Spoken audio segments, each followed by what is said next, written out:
मैं हूँ ज्योतिन। समाशोधन के ऑनलाइन मंच पे आप सभी का हार्दिक अभिनंदन है।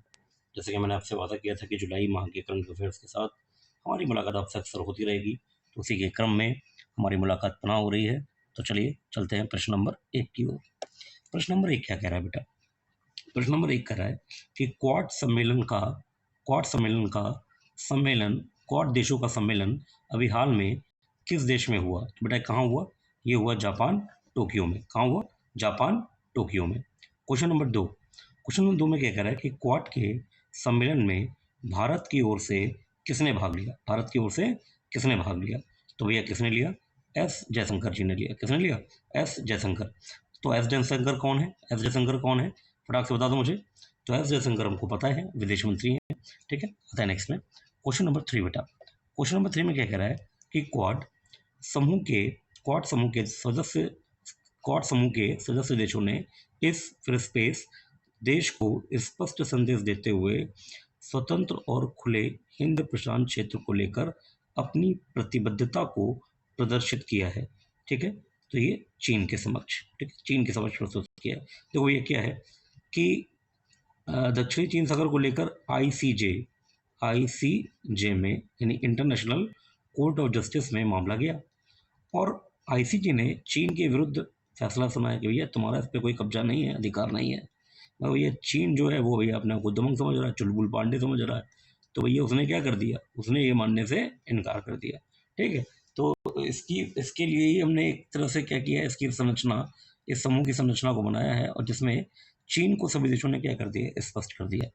और आप परेशान ना हो, मैं क्वाड के लिए पूरी एक अपनी सीरीज बनाकर लॉन्च करूंगा, तो उसमें मैं पूरी एक एक बात आपको समझाऊंगा। ठीक है, अच्छा अभी मैं एक बात और समझा दूं यहाँ पे आईसीजे के लिए। देखो बेटा, आईसीजे अगर कोई किसी मामले पर अपना निर्णय देता है तो भैया वो निर्णय जो है वो बाध्य नहीं करता किसी को। यानी अगर चाहो तो मानो, चाहो तो ना मानो, इसके मामले में ही बोल दिया गया है। इसीलिए चाइना ने कहा कि भैया हम नहीं मानेंगे, अगर ऐसी बात है तो हम नहीं मानेंगे, और वो कलाकार देश है तो माना ही नहीं। ठीक है, चलिए आता है नेक्स्ट में ये क्वेश्चन नंबर 4 बेटा। क्वेश्चन नंबर 4 में क्या है? हाल ही में लोकसभा में संसद परिसर के भीतर मीडिया पर लगाए गए कथित प्रतिबंधों को हटाने का आग्रह किया गया। साथ ही कहा गया कि पिंजरे में कैद बेचारे मीडिया वालों को बाहर निकालने की अनुमति दी जाए। यह कथन लोकसभा में किस नेता ने दिया? तो बेटा ये कथन दिया था लोकसभा में विपक्ष के नेता राहुल गांधी जी ने। ठीक है, चलिए ध्यान रखिएगा बेटा। ठीक है, देखो इस तरह के जो कथन आते हैं किसी लीडर के, तो वो पेपर में कभी ना कभी इसको क्वेश्चन बना देते हैं, तो ध्यान रखिए, किसी दिन मुलाकात कर लेगा। चलिए आते हैं नेक्स्ट में क्या कह रहा है कि भारतीय सेना के बख्तरबंद लड़ाकू विमान यानी एएफबी का मतलब होता है आर्मर्ड फाइटिंग व्हीकल के लिए नौवहन प्रणाली, जिसे हम ALNS बोलते हैं। क्या बोलते हैं? ALNS क्या होता है? Advanced land navigation system. ठीक है, और तट रक्षा हेतु कितने इंटरसेप्टर नौकाओं की खरीद की मंजूरी दी है? तो भैया 22 इंटरसेप्टर नौकाओं की खरीद की मंजूरी दे दी गई है। ठीक है, ये ध्यान रखिएगा। चलिए आते हैं नेक्स्ट में क्वेश्चन नंबर 6 क्या कहता है? रक्षा मंत्री राजनाथ सिंह की अध्यक्षता में इंटरसेप्टर नौकाओं की खरीद के अधिग्रहण प्रस्ताव की मंजूरी किसने दी है? तो देखो ये दी है डैक ने, DAC का मतलब होता है डिफेंस एक्विजिशन काउंसिल। फिर से बोलता हूं मैं, सुन लो बेटा, डिफेंस एक्विजिशन काउंसिल। चलिए आते हैं नेक्स्ट में क्वेश्चन नंबर 7 की ओर बढ़ते हैं। क्वेश्चन नंबर 7 कह रहा है बख्तरबंद लड़ाकू वाहन और इंटरसेप्टर नौकाएं, यह सभी उपकरण चेन्नई में स्थित भारत इलेक्ट्रॉनिक्स लिमिटेड से खरीदे जाएंगे। किस श्रेणी के तहत? तो ये श्रेणी है IDDM का मतलब है इंडिजिनस डिजाइन एंड मैन्युफैक्चरिंग की श्रेणी। चलिए आते हैं नेक्स्ट में है क्वेश्चन नंबर 8। क्वेश्चन नंबर 8 क्या कह रहा है बेटा? क्वेश्चन नंबर 8 कह रहा है कि कर्नाटक उच्च न्यायालय ने केंद्र सरकार से भारतीय नागरिक सुरक्षा संहिता यानी BNSS, जो कि नया कानून है 1 जुलाई 2024 से लागू हुआ है, कि किस धारा में संशोधन करने का आग्रह किया है। तो ये सेक्शन 184 है। सेक्शन 184 में संशोधन का आग्रह दिया है। क्या आग्रह है कि जैसे मान लीजिए कोई रेप पीड़िता है, तो जो रेप पीड़िता है उसका जो चिकित्सकीय परीक्षण है वो महिला चिकित्सक के द्वारा ही होना चाहिए। ठीक है, महिला चिकित्सक के द्वारा ही होना चाहिए, ऐसा कथन है कर्नाटक उच्च न्यायालय का। ठीक है, तो ये एक आग्रह सरकार से कर लिया गया है। ठीक है, चलिए आते हैं नेक्स्ट में। क्वेश्चन नंबर 9 की ओर बढ़ते हैं बेटा। क्वेश्चन नंबर 9 में क्या कह रहा है कि राष्ट्रीय बाल अधिकार संरक्षण आयोग, राष्ट्रीय बाल अधिकार संरक्षण आयोग जिसे एनसीपीसीआर शॉर्ट में कहते हैं, के अध्यक्ष कौन है? तो एनसीपीसीआर के अध्यक्ष हैं प्रियंक कानूनगो। कौन है बेटा? प्रियंक कानूनगो। अच्छा, एक बात ध्यान रखिएगा, यहाँ पे एक नोट पॉइंट रख लीजिए। नोट पॉइंट इसलिए ताकि जो एनसीपीसीआर का फुल फॉर्म है वो मैं आपको नोट करवा दूं। तो देखिए इसका मतलब क्या है, national national national commission for protection of child rights, national commission for protection of child rights. ठीक है, ये यहाँ पर ध्यान रखिएगा। चलिए आते हैं नेक्स्ट में। क्वेश्चन नंबर 10 की ओर बढ़ते हैं बेटा। क्वेश्चन नंबर 10 में क्या कह रहा है कि ई सिगरेट को निषेध करने वाला अधिनियम कौन सा है? तो ई सिगरेट को निषेध करने वाला अधिनियम है 2019 का है। ये कब का है बेटा? 2019 का। देखो बहुत सारे लोगों को धूम्रपान की जो आदत लग गई थी, तो धूम्रपान को प्रतिबंधित करने का सरकार प्रतिबंधित करने का भी प्रयास कर रही है, रोकने का प्रयास कर रही है ना, मगर उसका अल्टरनेट लोगों ने निकाल लिया, ई सिगरेट निकाल लिया, मतलब कुछ कंपनियों ने प्रमोट किया। तो अब युवाओं में ई सिगरेट की लत लग गई है। देखो ई सिगरेट इसीलिए लाई गई थी ताकि सिगरेट की लत छूट जाए, मगर उल्टा हो गया। अब सिगरेट की लत छोड़ के किसकी लत लग गई है? ई सिगरेट की। तो उसका भी निषेध अधिनियम कौन सा है? 2019 है। ठीक है, चलिए आते हैं नेक्स्ट में। तो भैया ये यहाँ पे क्या है, क्वेश्चन नंबर 11 में क्या है कि भारत की डिजिटल अर्थव्यवस्था वर्ष 2026 तक देश के सकल घरेलू उत्पाद यानी जीडीपी, ग्रॉस डोमेस्टिक प्रोडक्ट का कितने प्रतिशत बनने की ओर अग्रसरित है? तो भैया ये 20%, कितना? 20% हो जाएगा, यानी पांचवा भाग हो जाएगा। ठीक है, चलिए क्वेश्चन नंबर 12 इसी से संबंधित है। वर्तमान में भारत की डिजिटल अर्थव्यवस्था 10%, वर्तमान में कितनी है? 10%। 26 तक कितनी हो जाएगी? 20%। ये देख रहे हो, तो यहाँ पे मैंने इसीलिए दोनों को ले लिया कि 10% की है, जो कि वित्त वर्ष 2023-24 के अंतर्गत एक रिपोर्ट में शामिल की गई। ठीक है, जिसमें बताया गया कि यह आगे और भी बढ़ेगी। बहुत अच्छी बात है। ऐसा कौन सी रिपोर्ट में कहा गया? तो बेटा देखो यहाँ पर 12 का है सी में क्या लिखा हुआ है, यहाँ पे दोनों ही आंसर हैं, ए और बी। तो ए में क्या है, वित्त वर्ष 2023-24 के लिए मुद्रा और वित्त पर रिपोर्ट, जिसे शॉर्ट नेम में बोलते हैं क्या? आरसीएफ। तो report on currency and finance. ठीक है, तो अगर ये आए तो इस पर टिक कीजिएगा, ये आए तो इस पर टिक कीजिएगा। ठीक है, दोनों ही सही है। चलिए आते हैं नेक्स्ट में। रिपोर्ट कब की है? 2023-24 की, ये ध्यान रखना बस केवल। अच्छा बेटा, क्वेश्चन नंबर 13 क्या कह रहा है? 2023 की रिपोर्ट के अनुसार भारत के प्रति उपयोगकर्ता प्रतिमाह औसत मोबाइल डेटा खपत कितनी रही, जो कि दुनिया में सर्वाधिक है? ठीक है, तो औसत खपत हमारी सर्वाधिक है पूरी दुनिया में, और कितनी है? 24.1 गीगाबाइट है।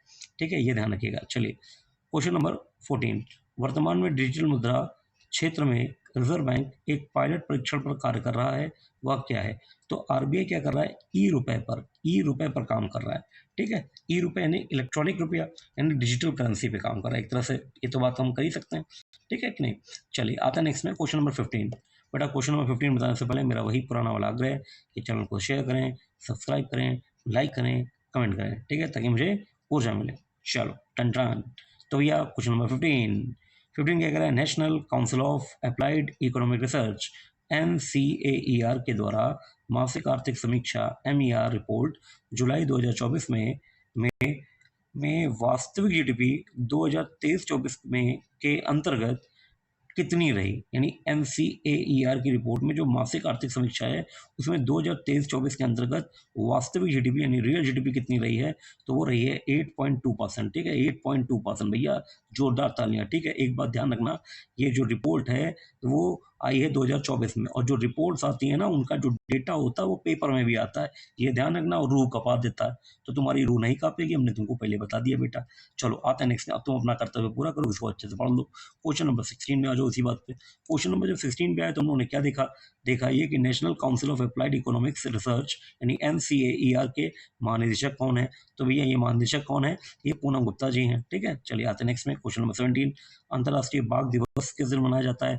तो भैया ये मनाया जाता है 29 जुलाई को। कब मनाया जाता है? 29 जुलाई को। देखो न्यूज़पेपर में था करंट में, तो हमने कहा कि इसको छाप दे, है ना, ताकि तुम लोग भी छाप लो और उसके बाद पेपर में हम लोग छाप देंगे। ठीक है, चलो इसी बात। क्वेश्चन नंबर 18, प्रारंभ में प्रोजेक्ट टाइगर के अंतर्गत 9 बाघ अभ्यारण्य की पहचान की गई थी, जो कि वर्तमान में आज इतने हैं। कितने हैं भैया बाघ अभ्यारण्य? 55 है। ठीक है, चलिए आते हैं नेक्स्ट में बेटा। नेक्स्ट में दौड़ते कूदते भागते नेक्स्ट में आते हैं। चलो क्वेश्चन नंबर 19 में क्या है? वर्तमान में किस देश में 16 वर्ष से कम उम्र के बच्चों के लिए सोशल मीडिया पर प्रतिबंध लगाने के आह्वान का समर्थन किया गया? तो भैया ये देश कौन सा? ये है ऑस्ट्रेलिया। ठीक है, इसकी राजधानी कैनबरा। ठीक है, ध्यान रखना नालायक को।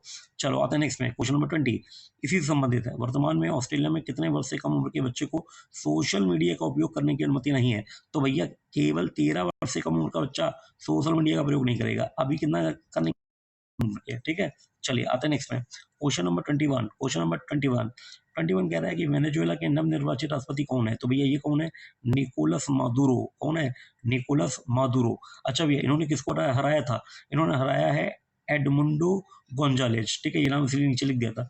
एडमुंडो गोंजालेज को हराकर निकोलस मादुरो कौन बन गए? राष्ट्रपति। कहाँ के बन गए? वेनेजुएला। ठीक है, आते हैं नेक्स्ट में। क्वेश्चन नंबर 22 में चीन के Zhejiang museum of natural history के जीवाश्म वैज्ञानिकों ने टायरानोसॉरिड डायनासोर की एक प्रजाति, ठीक है ध्यान रखना, आपको पेपर में दे देंगे टायरानोसॉरिड कौन है, तो डायनासोर की एक प्रजाति है। ठीक है, क्वेश्चन में भी आंसर है हमारा, मतलब एक क्वेश्चन ऐसा मैं बनाता हूँ कि उसमें आंसर हो किसी चीज़ का। डायनासोर की एक प्रजाति है, ठीक है, नई प्रजाति है, खोजी है, जिसका नाम उन्होंने प्रसिद्ध चीनी वैज्ञानिक के नाम पर रखा है। तो भैया वो प्रसिद्ध चीनी वैज्ञानिक कौन है? जूजिंग। कौन है? जूजिंग। और इसके नाम पर रखा है तो टायरानोसॉरिड है। तो अब इस डायनासोर का नाम है एशिया टायरनस। एशिया टायरनस। ठीक है, ये है। ठीक है, ध्यान रखना। और ये वैज्ञानिक कौन है? जूजिंग। कौन है? जूजिंग। ठीक है, गजब का नाम है ना, जू है। ठीक है, मतलब जूजिंग मतलब इज्जत वैज्ञानिक है प्रभु, वैज्ञानिक है ना।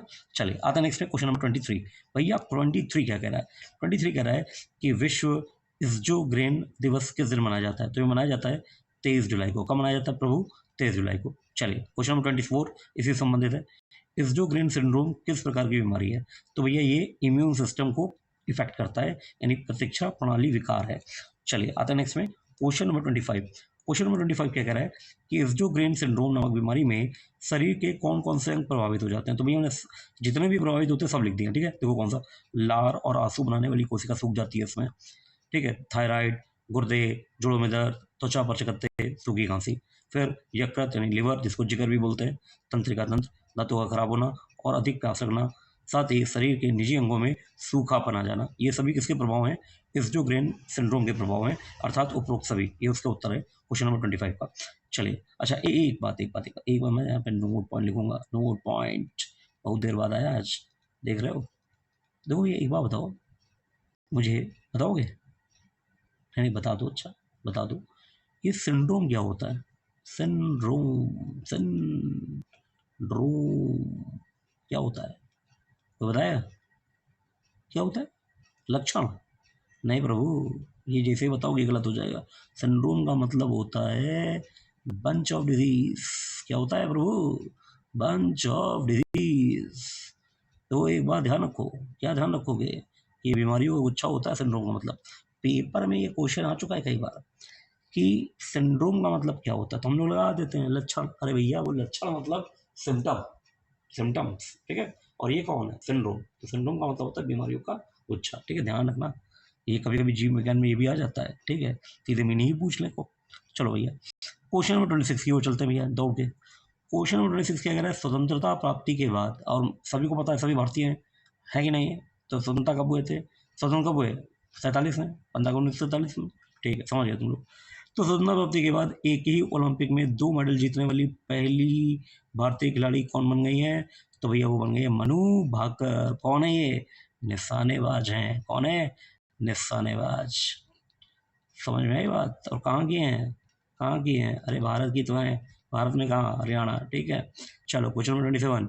ओलंपिक पदक जीतने वाली पहली भारतीय महिला निशानेबाज कौन बनी? फिर उत्तर मनु भाकर, ठीक है, मनु भाकर। देखो अंतर समय रहो ना यहाँ पे, अंतर समय देखो, स्वतंत्रता प्राप्ति और ओलंपिक में पदक जीतने वाली पहली भारतीय, ठीक है, ये ध्यान ध्यान रखना, इस तरह से डिफ्रेंशिएट करके क्वेश्चन करेंगे पेपर में। चलो आते हैं नेक्स्ट में। नेक्स्ट में भैया क्वेश्चन नंबर 28 में क्या है कि निशानेबाज मनु भाकर ने महिलाओं की इस फिर स्पेस प्रतिस्पर्धा में पेरिस ओलंपिक 2024 में ब्रोंज मेडल यानी कांस्य पदक हासिल किया या जीता, ठीक है। तो किस प्रतिस्पर्धा में जीता इन्होंने? 10 मीटर एयर पिस्टल में, ठीक है, ये प्रतिस्पर्धा है, ठीक है, ध्यान रखिएगा। क्वेश्चन नंबर 29, पेरिस ओलंपिक 2024 के अंतर्गत भारत की ओर से सबसे पहला पदक किसने जीता, यानी भारत का खाता किसने खोला? मनु भाकर ने। कौन है निशानेबाज, कहाँ की? हरियाणा की, ठीक है, मतलब भारत की ही है वो, ठीक है, राज्य कौन सा है, ठीक है, बताना पड़ता, पेपर में पूछा जाता ना लाइक को। हाँ भारत की तो है, बिल्कुल सही बात है। चलो अच्छा, क्वेश्चन नंबर 30, आज का अंतिम क्वेश्चन, मगर आज अंतिम क्वेश्चन ये नहीं है, 31 है। क्यों? क्योंकि इसको कवर करना था तो मुझे लगा एक क्वेश्चन बढ़ा दूं। हमारे बच्चे इतने तो सहनशील नहीं है, एक क्वेश्चन ज़्यादा पढ़ा देंगे तो उनको अपच नहीं होगी, वो डाइजेस्ट कर लेंगे, उनका पाचन शक्ति मजबूत है, ठीक है। तो ये क्वेश्चन नंबर 30, पेरिस ओलंपिक 2024 के अंतर्गत निशानेबाज मनु भाकर को तीसरे स्थान पर रहते हुए ब्रोंज मेडल कांस्य पदक मिला, ठीक है। इन्हें इस मैच में कितने अंक मिले? तो इन्हें मिले थे 221.7 अंक मिले थे, और उसी के साथ ये इनको ब्रोंज मेडल मिला ओलंपिक में, ठीक है। अच्छा, हुआ क्या कि ये जब जब ये निशानेबाजी की प्रतियोगिता में प्रतिस्पर्धी के साथ जुटी हुई थी, तो उन दोनों में केवल 0.1 का डिफरेंस था, 0.1 का, सोचो। और 0.1 के डिफरेंस के बाद क्या हुआ कि प्रतिस्पर्धी को मिल गया 241.1 और हमें कितने मिल गए, यानी मनु भाकरों को, अरे मनु भाकरों को मतलब हम लोग को मिलना ही है, तो 221.7, हाँ ठीक है, और उसके साथ उनको ब्रोंज मेडल फाइनल हो गया। चलिए आता है नेक्स्ट में, आज का अंतिम प्रश्न 31 है, और उस प्रश्न से पहले फिर मैं वही रिपीट डायलॉग दूंगा आपको कि बेटा चैनल को शेयर कर लो, सब्सक्राइब कर लो, लाइक कर लो, कमेंट कर लो, ताकि मुझको आज ऊर्जा मिले, ताकि मैं भयानक ऊर्जा के साथ आ जाऊँ और बहुत सारे अच्छे प्रश्न करवा दूँ। तो भैया आ जाओ 31 में। पेरिस ओलंपिक 2024 के अंतर्गत 10 मीटर एयर राइफल पिस्टल मिश्रित टीम स्पर्धा में कोरियाई जोड़ी को 16-10 से हराकर पेरिस में भारत के लिए किन दो खिलाड़ियों ने मिलकर निशानेबाजी में पदक यानी ब्रॉन्ज मेडल कांस्य पदक जीता? तो भैया वो दो खिलाड़ी कौन है? मनु भाकर और सरबजीत सिंह है। और भैया ये कहाँ है सरबजीत जी? तो ये है पंजाब से, हाँ भारत से हैं प्रभु। राज्य पेपर में क्वेश्चन है नालायक को कि कौन से राज्य से है, तो कैसे बताओगे, पता ही नहीं होगा, तो ये पंजाब से है, ठीक है। तो बेटा ये रहते हैं हमारे पूरे पूरे 30 क्वेश्चन की श्रृंखला, मतलब आज 31 क्वेश्चनों की श्रृंखला रही है। तो भैया इसी के साथ अगले क्रम में हम लोग फिर मिलेंगे कल, और जब कल मिलेंगे तो नए प्रश्नों के साथ मिलेंगे। तब तक के लिए आप लोग अपना ख्याल रखिए, अच्छे से पढ़िए, उसको रिवाइज करते रहिए, मुझे लाइक करते रहिए, कमेंट करते रहिए, और इसी के साथ आज की जो बातें हैं वो मैं ख़त्म करता हूँ। तो फिर सभी को जय हिंद, सभी को जय भारत। क्लियर है? चलिए।